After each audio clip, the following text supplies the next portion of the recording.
Hi everyone, it's Dan Wardrope here from Flexxable, back in the office for the first time since the COVID pandemic hit. So really glad to be here with my team and recording our whiteboard video for you guys. One of the questions that I often get inside my mastermind or in some of my free groups is, Dan, how do you build a team around a pay-per-lead agency?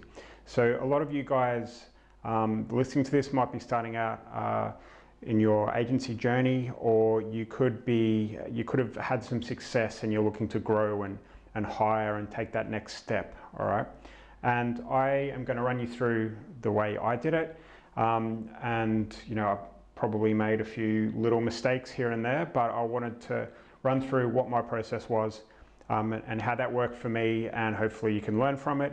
And if you've got any questions, of course, you can post below this video and I'll definitely get back to you. Hi everyone, thank you so much for watching our content. Every Tuesday and Thursday, we're going to be releasing new videos. So if you want to stay up to date, all you have to do is click that subscribe button and ring that bell right down there. All right, so when it first started out with me, I quit my engineering job for like the third time and finally decided I was going to make a real go of this. So at that point in time, I'd had a couple of local businesses. I think my best mate was a plastic surgeon in Sydney, so he trusted me. I don't know why he trusted me, but he did, because I knew nothing back then.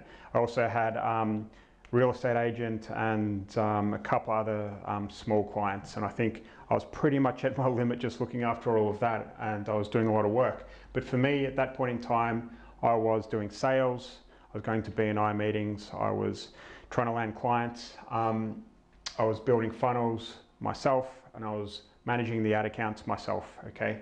Essentially it was a one-man band, and it worked up to a certain point, but as you know, what happened is you get another client, and then it was bigger than the client that you had previously, and suddenly the previous client was getting neglected a little bit. So I'd always be chasing the bigger clients and forgetting about the smaller ones, which was not a really good way to run a business, okay? So I decided it was time to get an office and hire someone. I was still at home at that point in time.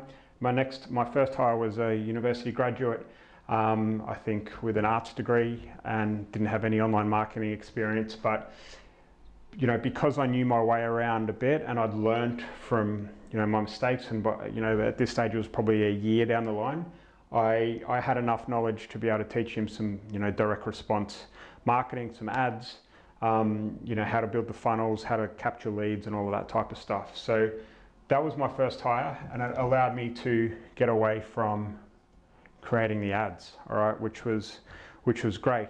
For some people, some business owners are just mad tinkerers, right? All they want to do is get in there and get the most out of their ad accounts, and really they love doing all of that. For me, that wasn't me. I like working on relationships and sales and speaking to clients and stuff like that. So it was kind of my last hire to get a sales team in. So you might want to flip that around a bit if you'd prefer to stay working in the ad accounts. It depends on your personality and the way that you enjoy running your business, I guess. So after that, I hired a front-end web dev.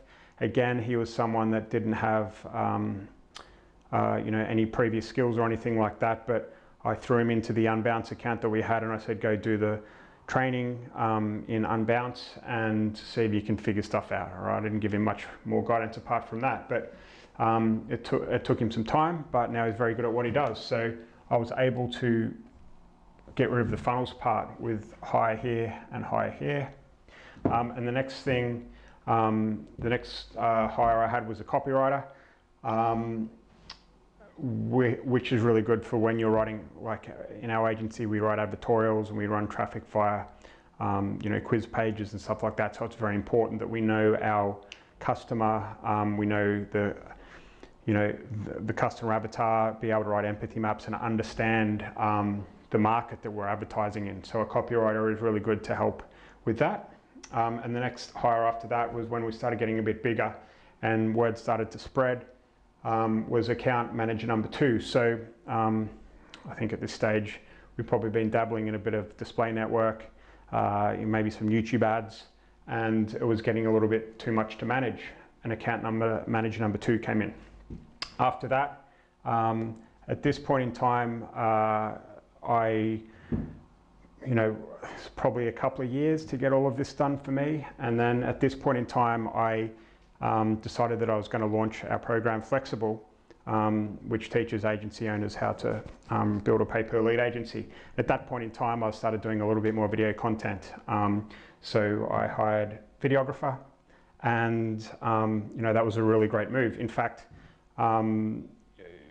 if you're running an agency and you're running ads on YouTube and you're doing video ads on Facebook, it makes sense for you to hire one too. You don't have to have a program. I think it's a good move for any agency to get a videographer in-house if they can afford it, okay? After that, things were getting a bit busy and a little bit hectic for us, so I wasn't very good at staying organized and focusing on stuff, which is why I hired an assistant at that point in time.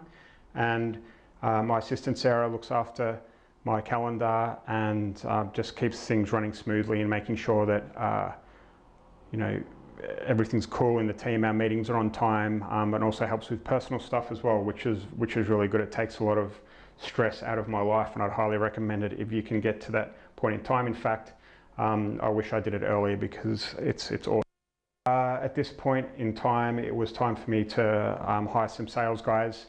So that these guys are doing a combination of sales for my agency and inside my program, okay? So I'm quite lucky I've got that luxury. If you do, and this is probably one mistake I made a long time ago, is that I should have hired someone on a commission-only basis or whatever to just smash the sales up here a little bit earlier in my journey, because sales makes the world go round with with the agency model, all right? It doesn't really work and scale unless you're constantly challenging yourself and getting new clients and working towards, growing the agency and not being over-reliant on whales and things like that. So that was my journey. Hopefully you've learned a little bit from it. A few things that I'm still outsourcing is the web dev, the API and all the hosting maintenance and things like that. Because we haven't managed to get that in-house yet. And bookkeeping and accounts was, my bookkeeping and accounts was outside of the business as well, up until probably about 3 or 4 months ago, and I've got a finance manager in-house now. Okay, so that really should be kind of like this. All right. And finance managers are really good because they can look at cash flow projections, they can give you consolidated accounts and figure out what your monthly P&Ls are and really take control of the finances and make sure that you're putting cash in the right place and keeping tax outside of your account for VAT payments and corporation tax and all of those types of boring things that I used to ignore as well. I mean, I had a good understanding of my P&Ls, but paying tax is not one of my favorite things to do. So yeah, that's roughly, well, that pretty much is the way that I built my agency. I hope you've enjoyed this. If you have any questions, type below and I'll get back to you. Thank you.